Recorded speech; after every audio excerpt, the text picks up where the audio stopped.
ಮೊದಲನೇದು ಒಂದು ತಾಂತ್ರಿಕ ಆಯಾಮ ಅಂತ ಕರೀತೀವಿ, ಟೆಕ್ನಿಕಲ್ ಸೈಡ್. ಅದು ಏನದು ಟೆಕ್ನಿಕಲ್ ಅಂದರೆ ನಮಗೆಲ್ಲರೂ ಕೂಡ ಈಗಾಗಲೇ ಗೊತ್ತಿರುವಂತೆ, ನಿನ್ನೆ ಕೂಡ ಕ್ವಚಿತ್ತಾಗಿ ಚರ್ಚೆ ಆಗಿರುವಂತೆ ಸೋಷಿಯಲ್ ಮೀಡಿಯಾಗಳನ್ನು ಬಳಕೆ ಮಾಡೋದಾಗಿರ್ಬೋದು, ಅಥವಾ ಈ ಥರದ ಶಿಬಿರಗಳನ್ನು ಆಯೋಜನೆ ಮಾಡೋದಾಗಿರ್ಬೋದು, ಅಥವಾ ಕಮ್ಮಟಗಳನ್ನು ಆಯೋಜನೆ ಮಾಡೋದಾಗಿರ್ಬೋದು, ಇವೆಲ್ಲವೂ ಕೂಡ ಗೋಷ್ಠಿಗಳನ್ನು, ಇದೆಲ್ಲವೂ ಕೂಡ ಅಭಿಪ್ರಾಯವನ್ನು ರೂಪಿಸಲಿಕ್ಕೆ ಇರ್ತಕ್ಕಂಥ ಒಂದು ಮಾರ್ಗ. ಇದನ್ನು ನಾವು ತಾಂತ್ರಿಕ ಅಂತ, ಟೆಕ್ನಿಕಲ್ ಅಂತ ಕರೀತೀವಿ.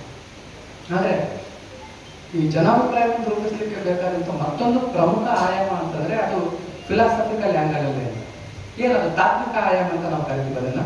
ಸೊ ಆ ತಾತ್ವಿಕ ಆಯಾಮ ಏನು ಅಂತಂದರೆ, ನಾನು ಅದಕ್ಕೆ ಬಹಳ ಮುಖ್ಯವಾಗಿ 3 ಅಂಶಗಳ ಹಿನ್ನೆಲೆಯಲ್ಲಿ ಅದನ್ನು ವಿವರಿಸಲಿಕ್ಕೆ ಪ್ರಯತ್ನ ಪಡ್ತೀನಿ.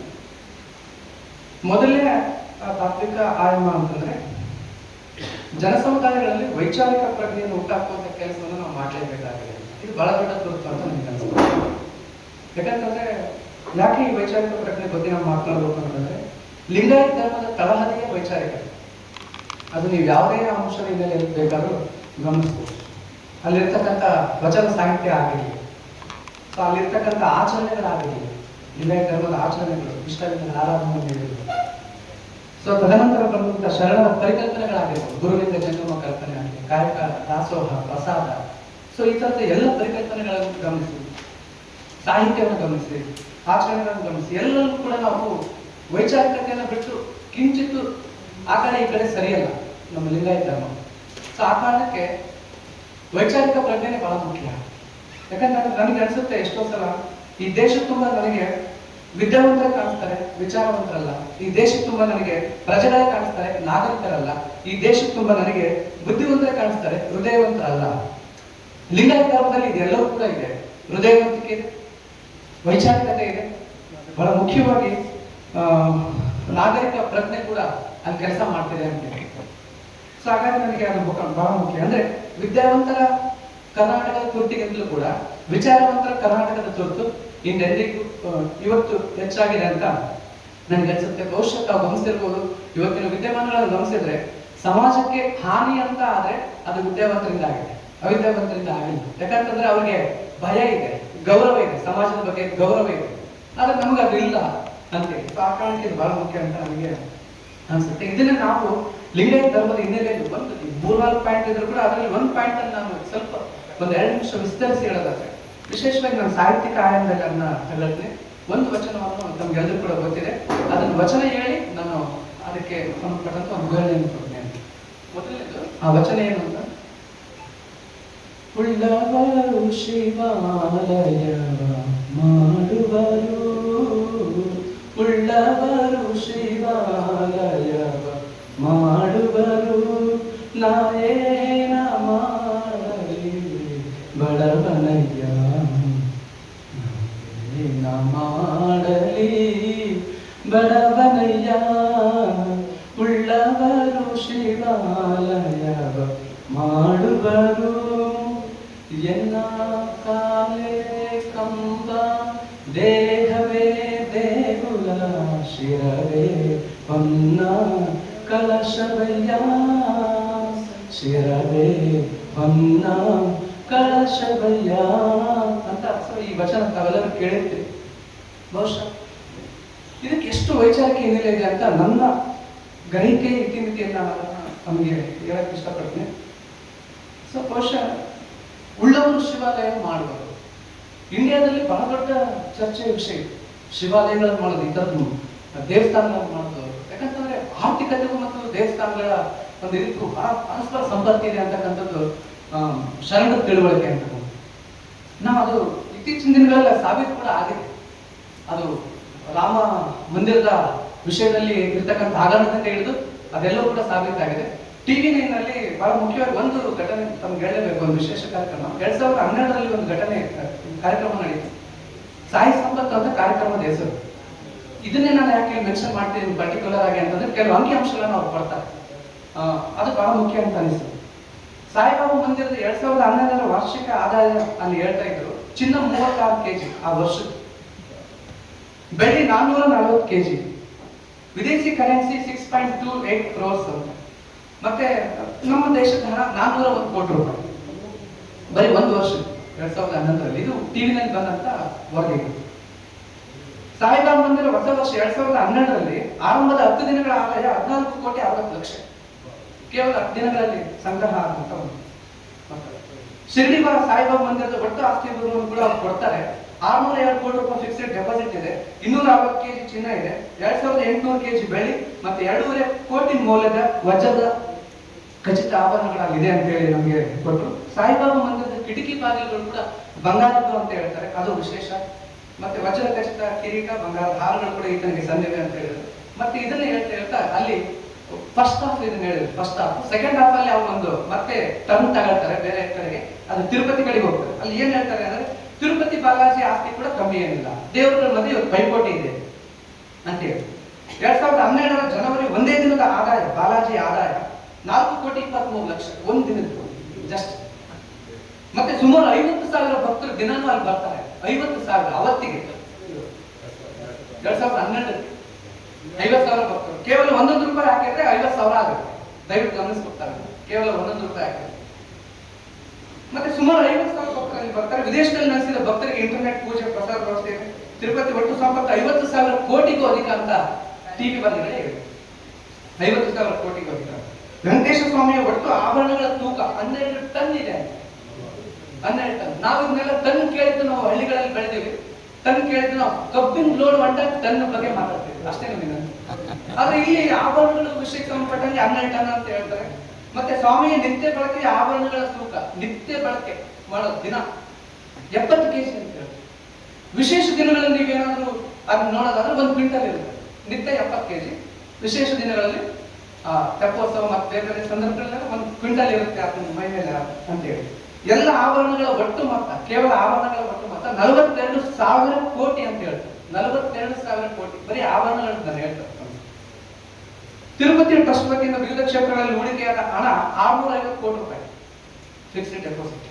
ಮತ್ತೆ ಭಕ್ತರ ಕೇಶಮಂಡನ ಎಲ್ಲರೂ ಕೂಲ್ ಅಲ್ಲಿ ಕಟ್ ಮಾಡ್ತಾರೆ. ಕೇಶಮಂಡನ 100 ಕೋಟಿ ಲಾಭ ಪರ್ ಆ್ಯನಮ್ ಅವರಲ್ಲಿ. ಯಾಕೆ ನಾನು ಇದೆಲ್ಲ ಹೇಳಿದಂತಂದ್ರೆ ಈ ಎಲ್ಲ ಅಂಶಗಳನ್ನು ಕೂಡ ನಾವು ಯಥಾವತ್ತಾಗಿ ನೇರವಾಗಿ ಉಳ್ಳವರು ಶಿವಾಲಯ ಮಾಡುವರು ನಾನೇನು ಮಾಡಲಿ ಬಡವನೇ ಅಂತಕ್ಕಂಥ ವಚನಕ್ಕೆ ತುಂಬಾ ಹತ್ತಿರದ ಕನೆಕ್ಟಿವಿಟಿ ಇದೆ ಅಂತ ನನಗೆ ಅನಿಸುತ್ತೆ. ಅಂದ್ರೆ ಬಸವಣ್ಣವರ ದೂರದೃಷ್ಟಿ ಎಷ್ಟು ಮಟ್ಟಿಗೆ ಇದೆ, ಈ ದೇಶದಲ್ಲಿ ಇನ್ನು ಏನೇನು ಆಗ್ಬೋದು, ಈ ಸ್ಥಾವರದ ಕಡೆಗೆ ನಾವು ಹೋದ್ರೆ ಏನೇನೆಲ್ಲ ಆಗ್ಬೋದು, ಚಲನಶೀಲತೆಗೆ ಎಂತ ಕೊಡ್ಲಿಪೆಟ್ಟು ಆಗ್ಬೋದು ಅನ್ನೋದಕ್ಕೆ ಬಹುಶಃ ಇದಕ್ಕಿಂತ ನಮ್ಗೆ ಉತ್ತರಗಳು ಬೇಕಾಗಲ್ಲ ಅಂತ, ಉದಾಹರಣೆಗಳು ಬೇಕಾಗಲ್ಲ ಅಂತ ನನಗೆ ಅನ್ಸುತ್ತೆ. ಸೊ ಇದು ಈ ತರದೊಂದು ಅಂದ್ರೆ ವೈಚಾರಿಕತೆ ಎಷ್ಟು ಮಟ್ಟಿಗೆ ಇದೆ ಅನ್ನೋದಕ್ಕೆ, ಯಾವ ಬೇಕು ನಮ್ಗೆ ವೈಚಾರಿಕ ಪ್ರಜ್ಞೆ ಅನ್ನೋದಕ್ಕೆ, ಯಾವ ರೀತಿ ಅರ್ಥೈಸಬಹುದು ಅನ್ನೋದಕ್ಕೆ ಇದು ಸಾಕ್ಷಿ ಆಗುತ್ತೆ ಅಂತ ನನ್ನ ಒಂದು ತಿಳುವಳಿಕೆ. ಈಗ ಎರಡನೇ ನಾವು ಪಾಯಿಂಟ್ ಬರೋದಾದ್ರೆ ತಾತ್ವಿಕತೆಯಲ್ಲಿ ಎರಡನೇ ಪಾಯಿಂಟ್ ಸಾಂಸ್ಕೃತಿಕ ಪ್ರಜ್ಞೆ ಬಹಳ ಮುಖ್ಯ ನಮಗೆ. ನಾವು ಸಾಂಸ್ಕೃತಿಕ ಪ್ರಜ್ಞೆ ಇಲ್ಲದೇನೆ ಈ ಲಿಂಗಾಯತ ಧರ್ಮದ ಬಗ್ಗೆ ಅಭಿಪ್ರಾಯಗಳನ್ನು ರೂಪಿಸೋದು ತುಂಬಾ ಕಷ್ಟ. ಯಾಕಂತಂದ್ರೆ ಇವತ್ತು ನಡೀತಿರೋದು, ಇವತ್ತಲ್ಲ ಮೊದಲಿನ ಕೂಡ ನಡೀತಿದೆ ಮತ್ತು ಅದು ಇವತ್ತು ಕೂಡ ಚಾಲ್ತಿಯಲ್ಲಿದೆ. ಏನು ಇವತ್ತು ನೋಡಿ, ಲಿಂಗಾಯತ ಧರ್ಮದ ಬಗ್ಗೆ ನಮಗೆ ಏನೆಲ್ಲ ಹುಸಿ ಕಲ್ಪನೆಗಳನ್ನು, ಸಾಂಸ್ಕೃತಿಕವಾಗಿ ಹುಸಿ ಕಲ್ಪನೆಗಳನ್ನೆಲ್ಲ ನಿರ್ಮಾಣ ಮಾಡ್ತಿದ್ದಾರೆ ಇವತ್ತು ನಮ್ಮ ಮತ್ತೆ. ಈಗಾಗಲೇ ಸಾರ್ ಎಲ್ಲ ಹಿರಿಯರು ನಿನ್ನೆ ಇವತ್ತು ಹೇಳ್ದಂಗೆ ಈ ಶರಣ ಶಕ್ತಿ ಸಮ್ಮೇಳನ ಅಂತಕ್ಕಂಥದ್ದು, ಅಥವಾ ಕೆಲವು ಏನು ವಚನ ದರ್ಶನ ಕುರಿತು ಬಿಡುಗಡೆ ಆಗಿರ್ಬೋದು, ಅಥವಾ ಬಸವಾದಿ ಹಿಂದೂ ಶರಣ ಸಮಾವೇಶ ಅಂತ ಹೇಳಿ ನಮ್ಮ ಶರಣರ ಹೆಸರಿನಲ್ಲೇ ಮಾಡ್ತಕ್ಕಂಥ ಸಮಾವೇಶಗಳೇನಿದ್ದಾವೆ, ಇವೆಲ್ಲವೂ ಕೂಡ ಸಾಂಸ್ಕೃತಿಕ ಹುನ್ನಾರ ಅಂತ ನನಗೆ ಅನಿಸುತ್ತೆ. ಎಲ್ಲೋ ಒಂದು ಕಡೆ ಸಾಂಸ್ಕೃತಿಕ ಹುನ್ನಾರ. ಬಹುಶಃ ಈ ಸಾಂಸ್ಕೃತಿಕ ಹುನ್ನಾರಗಳನ್ನ ನಾವು ಅರ್ಥ ಮಾಡ್ಕೊಳ್ಳದೆ ಹೋದ್ರೆ, ಅಥವಾ ಈ ಸಾಂಸ್ಕೃತಿಕ ಎಚ್ಚರ ನಮ್ಮಲ್ಲಿ ಇಲ್ಲದೆ ಹೋದ್ರೆ ಇವುಗಳನ್ನ ಅರ್ಥ ಮಾಡ್ಕೊಳಕ್ ಆಗಲ್ಲ. ರಾಮ ರಾಜ್ಯದ ಕಲ್ಪನೆಯನ್ನು ಮತ್ತೆ ಮತ್ತೆ ಮುಂದಿಡ್ತಾರೆ, ಆದ್ರೆ ಕಲ್ಯಾಣ ರಾಜ್ಯದ ಕಲ್ಪನೆ ಬೇಗನೆ ಅದು ಮುನ್ನೆಲೆ ಬರಲ್ಲ. ಯಾಕೆ? ದಯವಿಟ್ಟು ಗಮನಿಸಿ, ನಾವೆಲ್ಲ ಬಹುಶಃ ನಮ್ಮ ಎಲ್ಲ ಬಹಳ ಜನ ಅನ್ಕೊಳ್ತಾರೆ ಇವತ್ತು ನಾವು ನಮ್ಮ ಮತ್ತೆ ಹೊಸ ಹೊಸ ಕಲ್ಪನೆಗಳನ್ನು ಬಿಡ್ತೇವೆ. ರಾಯರಿದ್ದಾರೆ ಅಂತ ಹೊಸ ಒಂದು ಕಾನ್ಸೆಪ್ಟ್ ಬರ್ತದೆ ಇತ್ತೀಚೆಗೆ, ರಾಯರಿದ್ದಾರೆ. ಆದ್ರೆ ನಮ್ಮವ್ರು ಅದಕ್ಕೆ ಕೌಂಟರ್ ಅಂತ ಹೇಳಿ ಶರಣರಿದ್ದಾರೆ ಅಂತ ನಾವು ಹೇಳ್ತೀವಿ. ಆಕ್ಚುಲಿ ನನ್ನ ಅನಿಸಿಕೆ, ನಮ್ಮ ಸ್ನೇಹಿತರು ಮಾತಾಡ್ತಾರೆ, ಅದು ಶರಣರಿದ್ದಾರೆ ಅಂತಕ್ಕಂಥದ್ದು ನಮ್ಮ ಕೌಂಟರ್ ಅಲ್ಲ. ಆಕ್ಚುಲಿ ಅದರ ಮೂಲ ನಿರ್ಮಾತೃಗಳು ನಾವೇ. ಅಂದ್ರೆ ಈ ತರದ ಪರಿಕಲ್ಪನೆ ಹುಟ್ಟಾಕಿದ್ ನಾವೇ ಮೊದಲು ಮೂಲತಃ. ಅಂದ್ರೆ ನಾವು ನೆಗೆಟಿವ್ ಕಾನ್ಸೆಪ್ಟ್ಸ್ ಅಲ್ಲ ನಾನು ಹೇಳೋದು, ಈ ತರದ ಕಲ್ಪನೆಗಳನ್ನು ಹುಟ್ಟಾಕಿದ್ ನಾವು. ನಮಗೆ ಅವ್ರು ಕೌಂಟರ್ ಕೊಡ್ತಾ ಬಂದ್ರು, ಅದು ನಮಗೆ ಗೊತ್ತಾಗ್ಲಿಲ್ಲ. ನಮಗೆ ಅವ್ರು ಕೌಂಟರ್ ಕೊಟ್ಟರು, ಅದಕ್ಕೆ ನಾವೀಗ ಮತ್ತೆ ಅದಕ್ಕೆ ಶರಣರಿದ್ದಾರೆ ಅಂತ ಈ ತರದ್ದೆಲ್ಲ ನಾವು ಮಾಡ್ತಿದ್ವಿ. ಈ ಸಮಸ್ಯೆ ಏನಾಗ್ತಿದೆ ಅಂತಂದ್ರೆ ಇವನ್ನ ಸಾಂಸ್ಕೃತಿಕ ಹುನ್ನಾರಗಳಂತ ನಾವು ಕರಿತೀವಿ. ದಯವಿಟ್ಟು ಈ ಬಗ್ಗೆ ನಮಗೆ ಸಾಂಸ್ಕೃತಿಕ ಪ್ರಜ್ಞೆ ಕೂಡ ನಮಗೆ ಬೇಕಾಗುತ್ತೆ ಅಂತ ನನಗೆ ಅನ್ಸುತ್ತೆ. ಐತಿಹಾಸಿಕ ಪ್ರಜ್ಞೆ ಬಹಳ ಬೇಕು ನಮಗೆ ಅಂತ. ಮೂರನೇ ಪ್ರಜ್ಞೆ ನಮಗೆ ಹಿಸ್ಟಾರಿಕಲ್ ಸೆನ್ಸ್ ಬೇಕು, ಚಾರಿತ್ರಿಕ ಸಂಖ್ಯೆಗಳನ್ನು ಅರಿಲಿಕ್ಕೆ ಅದು ಬೇಕು. ಈ ಚಾರಿತ್ರಿಕ ಸಂಖ್ಯೆಗಳಂತಂದಾಗ ಲಿಂಗಾಯತ ಧರ್ಮ ಸಂಪಟ ನಾವೇನ್ ಮಾತಾಡ್ಬೋದು, ಖಚಿತ ಹೈಲೈಟ್ಸ್ ಮಾತ್ರ ಹೇಳ್ತೀನಿ ನನ್ನ ಸಭೆಯ ಅಭಾವ ಇರೋದ್ರಿಂದ. ಒಂದು, ಲಿಂಗಾಯತ ಧರ್ಮದ ಉದಯದ ಬಗ್ಗೆ, ಅಂದ್ರೆ ಲಿಂಗಾಯತ ಧರ್ಮದ ಇತಿಹಾಸದ ಬಗ್ಗೆ ನಾವು ಲಿಂಗಾಯತರ ಅರ್ಥ ಮಾಡಿಕೊಳ್ಳಿಲ್ಲದೆ, ಅಂದ್ರೆ ನಮಗೆ ಅರ್ಥ ಆಗಿಲ್ಲ ಲಿಂಗಾಯತ ಧರ್ಮದ ಇತಿಹಾಸ ಅಂತಂದ್ರೆ ನಾವು ಬೇರೆಯವರಿಗೆ ಲಿಂಗಾಯತ ಧರ್ಮದ ಅಭಿಪ್ರಾಯ ಕಷ್ಟ ಆಗುತ್ತೆ ಅಂತ. ಸೊ ಹಾಗಾಗಿ ನಮ್ಗೆ ಇತಿಹಾಸ ಪ್ರಜ್ಞೆ ಅಥವಾ ಚಾರಿತ್ರಿಕ ಪ್ರಜ್ಞೆ ಬೇಕೇ ಬೇಕು ಅಂತ ನಮಗೆ ಅನ್ಸಿತ್ತು. ಅದು ಒಂದು ಮಾತಾಡ್ಬೋದು. ಮತ್ತೆ ಲಿಂಗಾಯತ ಸ್ವತಂತ್ರ ಧರ್ಮದ ಹೋರಾಟಕ್ಕೆ ಈಗಾಗಲೇ ನಾವು ಇಲ್ಲಿ ಒಂದು ಕೈಪಿಡಿ ಮಾಡಿದ್ವಿ. ಇದರಲ್ಲೇ ಇದೆ 130 ವರ್ಷಗಳ ಇತಿಹಾಸ ಇದೆ ಅಂತೇಳಿ ಒಂದು ಉಲ್ಲೇಖ ಇದೆ. 130 ವರ್ಷಗಳ ಇತಿಹಾಸ. ನಾವು 1870ರಿಂದ ಇಲ್ಲಿವರೆಗೂ 130 ವರ್ಷಗಳ ಇತಿಹಾಸ ಇದೆ ಸ್ವತಂತ್ರ ಧರ್ಮ ಹೋರಾಟಕ್ಕೆ ಅಂತೇಳಿ. ಸೊ ಆ ಕಾರಣಕ್ಕೆ ಇದನ್ನು ಒಂದು ನಾವು ಅರಿಬಹುದು ಅಂತೇಳಿ ಇತಿಹಾಸ ಅಂತ ಬಂದಾಗ. ಮತ್ತೆ ಬಹಳ ಮುಖ್ಯವಾಗಿ ಇತಿಹಾಸ ಯಾಕೆ ಬೇಕು ನಾವು ನೋಡಿ, ದಯವಿಟ್ಟು ಒಂದು 2 ಪಾಯಿಂಟ್ ನಾನು ಮಾತಾಡ್ತೀನಿ. ಅದು ವಿಷಯ ಅಂತ ಅಲ್ಲ, ಇತಿಹಾಸದ ಬಗ್ಗೆ ನಮಗೆ 1-2 ಪಾಯಿಂಟ್ಸ್ ಅನ್ನು ಕೊಟ್ಟಿದ್ರು. ಏನು ನಮಗೆಲ್ಲ ಬೆಸ್ಟ್ಗಳು ಹೇಳಿದ್ದೀವಿ ಶಾಲೆಗಳಲ್ಲಿ. ಇತಿ ಎಂದರೆ ಹೀಗೆ, ಆಸೆ ಎಂದರೆ ಇತ್ತು, ಈಗಿತ್ತು ಎಂದು ಹೇಳುವುದು ಇತಿಹಾಸ ಅಂತ ನಮಗೆಲ್ಲ ಘಟಪಟ ಮಾಡ್ತಿದ್ರು ಪ್ರೈಮರಿನಲ್ಲಿ. ಇನ್ನು ಹೈಸ್ಕೂಲಿಗೆ ಬಂದ್ರೆ ಗತಿಸಿ ಹೋದ ಘಟಕಾಲದ ಘಟನೆಗಳನ್ನು ಕುರಿತು ಅಭ್ಯಾಸ ಮಾಡೋದೇ ಇತಿಹಾಸ ಅಂತ ಹೇಳಿದ್ರು. ಇನ್ನು ಕಾಲೇಜಿನಲ್ಲಿ ಬಂದ್ರೆ ಅದು ಕೂಡ ಅದನ್ನೇ ಮುಂದುವರಿಸಿದ್ರು. ಆದ್ರೆ ಬಳಗಡ ದುರಂತ ಏನು, ನಮ್ಗೆಲ್ಲ ಓದಿನ ಮೇಲೆ ನಮ್ಮ ಸರ್ ರವೀಂದ್ರ ಸರ್ ಅಥವಾ ಸರ್ ಚಂದ್ರಶೇಖರ್ ಸರ್ ಇಲ್ಲಿದ್ದಾರೆ ನಮ್ಮ ಗುರುಗಳು ಎಲ್ಲ ಈ ನಾವೊಂದು ಕನ್ನಡ ವಿಶ್ವವಿದ್ಯಾಲಯದ ನಮಗೆಲ್ಲ ಬಂದ್ರೆ ನಮಗೆ ಅರ್ಥ ಆಗಿದ್ದೆ ಏನಂತಂದ್ರೆ ಚರಿತ್ರೆ ಬಗ್ಗೆ ವ್ಯಾಖ್ಯಾನಗಳು ಬೇರೆನೇ ಇದೆ ಅಂತ. ಏನು ಭಾರತದ ಪ್ರಗತಿಪರ ಚಿಂತಕರು ಹೇಳೋದೇನು, ಭಾರತದ ಚರಿತ್ರೆ ಎಂದರೆ ಸತ್ಯದ ಸಂಗತಿಗಳ ಮೇಲೆ ಕಟ್ಟಿದ ಸುಳ್ಳಿನ ಸಮಾಧಿ. ಸತ್ಯದ ಸಂಗತಿಗಳ ಮೇಲೆ ಕಟ್ಟಿದ ಸುಳ್ಳಿನ ಸಮಾಧಿ, ಇಲ್ಲಿ ಬಿಚ್ಚಿಟ್ಟ ಸಂಗತಿಗಳಿಗಿಂತಲೂ ಬಚ್ಚಿಟ್ಟ ಸಂಗತಿಗಳೇ ಹೆಚ್ಚು ಅಂತ ಹೇಳಿ ಪ್ರಗತಿಪರ ಚಿಂತಕರ ಅಭಿಪ್ರಾಯ ಈ ದೇಶದ ಚರಿತ್ರೆ ಕುರಿತ. ಸೊ ಅದು ಮುಂದುವರೆದ ಡಾಕ್ಟರ್ ಬಾಬಾ ಸಾಹೇಬ್ ಅಂಬೇಡ್ಕರ್ ಕೂಡ ಇದೇ ನೆಲೆಗಟ್ಟಲೆ ಹೇಳ್ತಾರೆ. ಏನ್ ಹೇಳ್ತಾರೆ, ಭಾರತದ ಬಹುಪಾಲು ಇತಿಹಾಸವೇ ಅಲ್ಲ. ಹಾಗೆಂದ ಮಾತ್ರಕ್ಕೆ ಭಾರತಕ್ಕೆ ಇತಿಹಾಸ ಇಲ್ಲ ಎಂದಲ್ಲ, ಬೇಕಂತಲೇ ಈ ದೇಶದ ಚರಿತ್ರೆಯನ್ನ ಮಹಿಳೆಯರಿಗೆ ಮತ್ತು ಮಕ್ಕಳಿಗೆ ರಂಜಿಸುವ ಕಥೆಗಳನ್ನು ಆಗಿಸಿದ್ದಾರೆ ಅಂತ ಹೇಳ್ತಾರೆ. ತುಂಬಾ ಸರಳವಾಗಿ ಹೇಳೋದಾದ್ರೆ ರಂಜಿಸುವ ಕಥೆಗಳನ್ನು ಕಾಗದ ಗುಬ್ಬಕ ಕಥೆಗಳನ್ನಾಗಿ ಮಾಡಿದ್ದಾರೆ. ಅದು ಖಂಡಿತ ಸತ್ಯ ಅಂತ, ಅಕ್ಷರಶಃ ಸತ್ಯ. ಇದು ಲಿಂಗಾಯತ ಧರ್ಮದ ಇತಿಹಾಸ ಕೂಡ ಈ ಮಾತು ಅನ್ವಯ ಆಗುತ್ತೆ ಅನ್ನೋದನ್ನ ನಾವು ನೆನಪಲ್ಲಿ ಇಟ್ಕೋಬೇಕಾಗುತ್ತೆ ಅಂತ ಹೇಳಿ. ಸೊ ಎಷ್ಟರ ಮಟ್ಟಿಗೆ ಏನೇನು ಮಾಡಿದ್ದಾರೆ ಇದೆಲ್ಲ, ಏನೇನು ಮಾಡಿದ್ದಾರೆ ದಯವಿಟ್ಟು ಗಮನಿಸಿ ನೀವು. ಈ ಕಾಲೇಜಲ್ಲಿ ಇವತ್ತೇನು ಕ್ಯಾಂಪಸ್ ಅಲ್ಲಿ ನಾವು ಮಾಡ್ತಿದ್ದೀವಿ, ವೈಚಾರಿಕತೆ ಬಗ್ಗೆ ನಾನು ಮಾತಾಡ್ತಿದ್ದೆ, ಅವಾಗ ಒಂದು ಪಾಯಿಂಟ್ ಮಿಸ್ ಆಯ್ತಲ್ಲ. ಆಕ್ಚುಲಿ ಪ್ರೌಢದೇವ ಇಂಜಿನಿಯರಿಂಗ್ ಕಾಲೇಜ್ ಅಂತ ಏನು ಹೆಸರಿಟ್ಟಿದ್ದೀವಲ್ಲ, ಇದು ಲಿಂಗಾಯತರು ವೈಚಾರಿಕತೆ, ಇದು ವೈಚಾರಿಕತೆ. ಅಕಸ್ಮಾತ್ ಇದು ಲಿಂಗಾಯತ ಸಂಸ್ಥೆ ಆಗಿರದೆ ಹೋಗಿದ್ರೆ ಇಲ್ಲಿ ಇದು ಕೃಷ್ಣದೇವರಾಯ ಇಂಜಿನಿಯರಿಂಗ್ ಕಾಲೇಜ್ ಆಗ್ತಿತ್ತೇನೋ ಅಂತ ನನಗೆ ಅನುಮಾನ ಇದೆ. ಯಾಕಂದ್ರೆ BSK ಯೂನಿವರ್ಸಿಟಿಗೆ ಈಗ ಆಲ್ರೆಡಿ ಆ ತರದ ಒಂದು ಹೆಸರನ್ನ ಇಟ್ಟಿದ್ದಾರೆ. ಯಾಕೆ ಅಲ್ಲಿ ಪ್ರೌಢ ದೇವರಾಯ ನೆನಪಾಗಲಿಲ್ಲ ವಿಶ್ವವಿದ್ಯಾಲಯಕ್ಕೆ ಹೆಸರನ್ನು ನಾಮಕರಣ ಮಾಡ್ತಕ್ಕಂಥ ಸಂದರ್ಭದಲ್ಲಿ ಅನ್ನೋದನ್ನ ನಾವು ಯೋಚನೆ ಮಾಡಿದ್ರೆ ಬಹುಶಃ ಲಿಂಗಾಯತರ ವೈಚಾರಿಕತೆ ಎಷ್ಟು ಪ್ರಖರವಾಗಿದೆ ಅನ್ನೋದನ್ನು ಕೂಡ ನಾವು ಅರ್ಥ ಮಾಡ್ಕೋಬಹುದು ಅಂತ.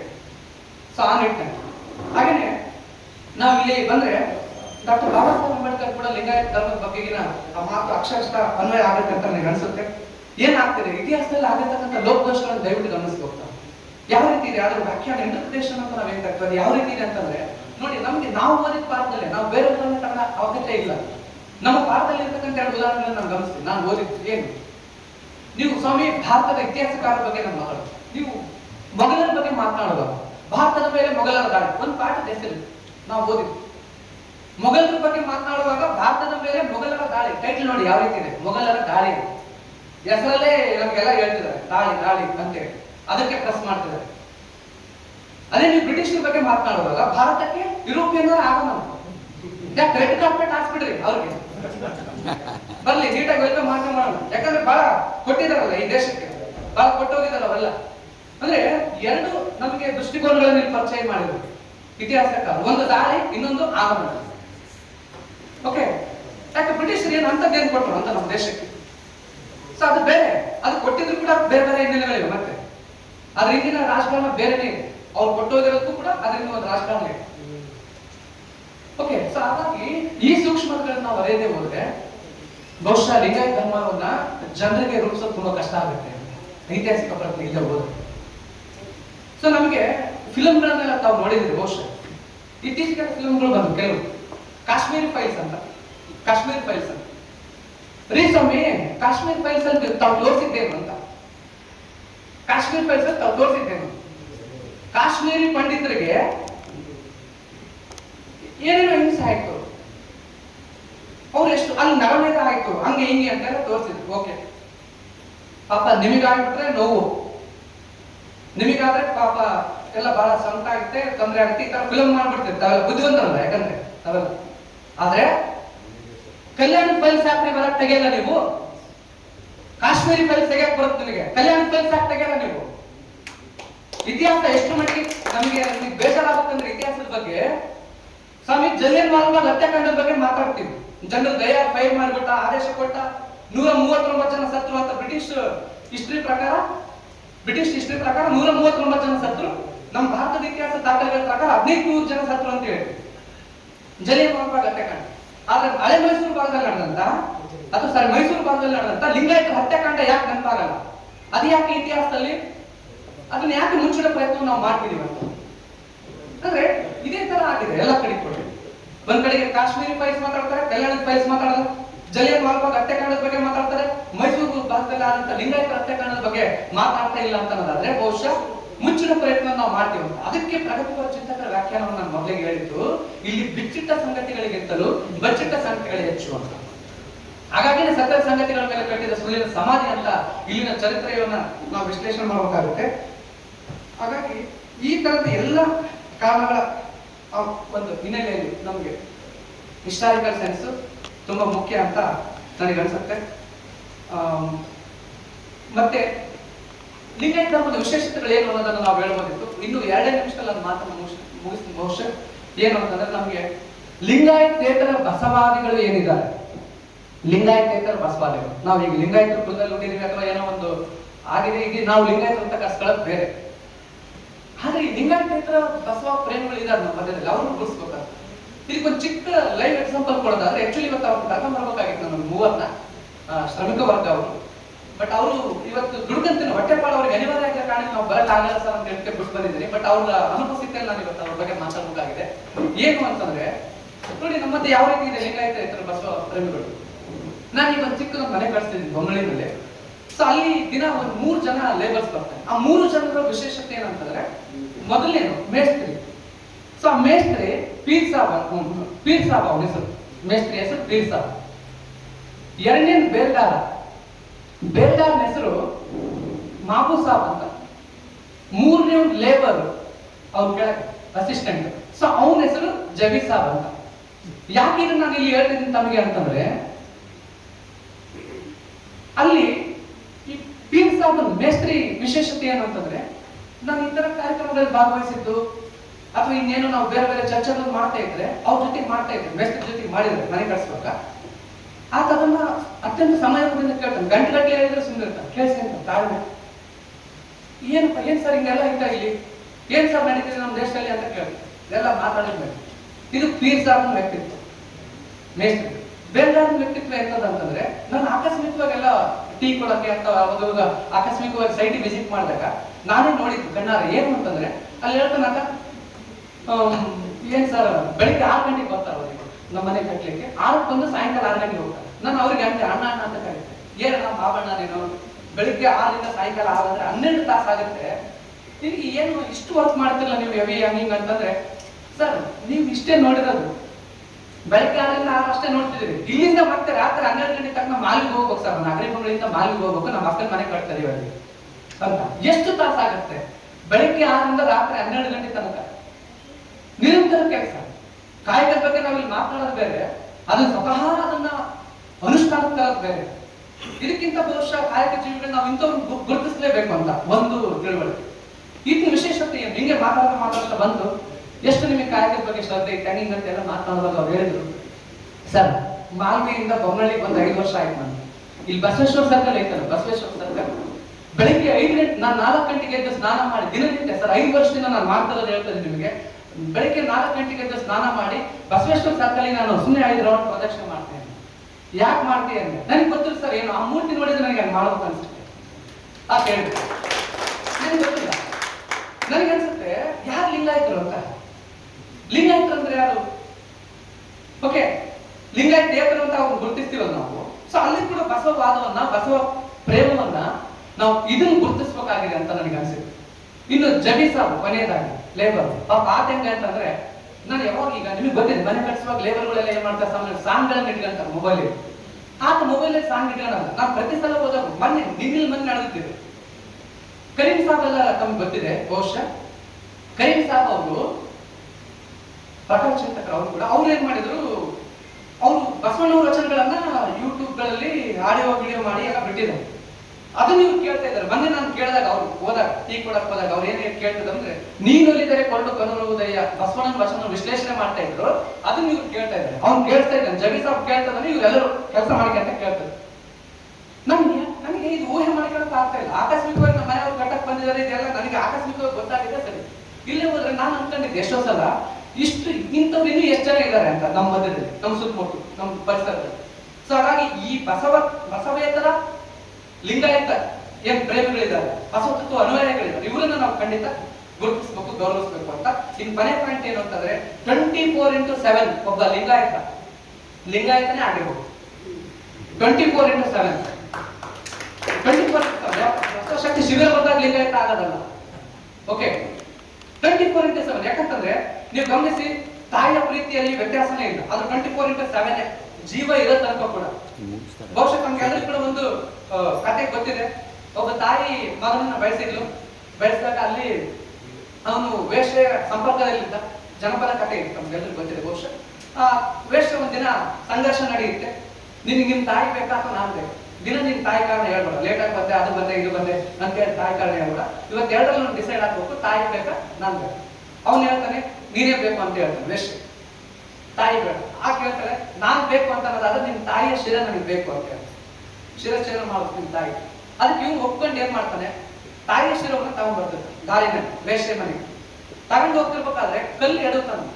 ಕಲ್ಲು ಎಡಿದಾಗ ಕೂಡ ಆ ತಾಯಿಯ ಶಿರ ಹೇಳ್ತಂತೆ, ಮೆಲ್ಕಪ್ಪ ನೋವಾದ ಬಿದ್ದಿಗಿದೀಯಪ್ಪ ಅಂತ ಹೇಳ್ತಿರ್ತಾನೆ ಆ ತಾಯಿಯ ಶಿರ ಕೂಡ.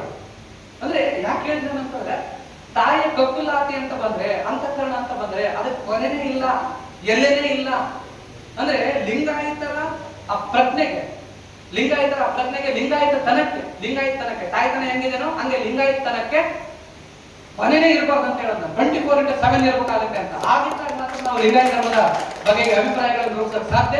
ಇಲ್ಲೇ ಹೋದ್ರೆ ಎಲ್ಲವೂ ಕೂಡ ವೇದಿಕೆ ಅಥವಾ ಭಾಷಣ ಸರ್ಕಾರಬಹುದು ಅಂತ ಹೇಳ್ತಾ ಇಷ್ಟೊತ್ತು ನಾನು ಮಾತಾಡಲಿಕ್ಕೆ ಅವಕಾಶ ಕೊಟ್ಟಂತ ನಮ್ಮೆಲ್ಲರ ಅಂತಃಕರಣಕ್ಕೆ ಹೋಲಿಸಿ ನನ್ನ ಮಾತನ್ನು ಮುಗಿಸ್ತಾ ಇದ್ದೀನಿ. ನಾನೇನಾದ್ರೂ ತಪ್ಪಾಗಿ ಮಾತಾಡಿ ದಯವಿಟ್ಟು ಕ್ಷಮಿಸ್ಬೇಕಂತ ಹೇಳ್ತಾರೆ.